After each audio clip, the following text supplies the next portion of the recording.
চলো বর্ষার মধ্যে আজকে একটা ড্রাগন ফল তুলে ফেলি। মোটামুটি ড্রাগন ফলের সাইজটা বেশ ভালো। এখন প্রচুর কমেন্ট আসছে ড্রাগন ফলগুলো ছোট ছোট হচ্ছে।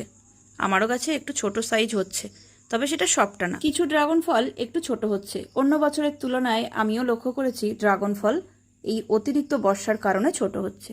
তবে এই ফলটা বেশ ভালোই বড়। আর এই যে দেখছো, একদম খুব ক্লোজ করে তোমাদের দেখাচ্ছি, মুখগুলো একটু একটু ফাটা ফাটা হয়েছে। ড্রাগন ফলের মুখটা যদি এরকম হালকা ফাটা ফাটা হয় আর সেই অবস্থায় ফলটাকে তুলে খাওয়া হয়, টেস্ট কিন্তু দারুণ লাগে। তবে কখনো কোনো ড্রাগন ফল অন্য জায়গায় পাঠাতে গেলে বা তুলে বাড়িতে দুদিন রাখতে গেলে এতটা দেরি করলে চলবে না। এই মুখটা ফাটার আগেই ফলটাকে তুলে নিতে হবে। অনেকেই কমেন্ট করে যে কালার আসার পর কতদিন রাখবো। যখন দেখবে ড্রাগন ফলের গায়ে কালার এসে গেছে, তারপর জাস্ট 2 দিন রাখবে, তারপরই ড্রাগন ফলটাকে তুলে ফেলবে, তাহলেই একদম ঠিকঠাক হবে। আর যদি কখনো মনে হয় টাটকা ড্রাগন ফল তুলে খাবে, তাহলে এরকম হালকা হালকা মুখটা ফাটা অবস্থায়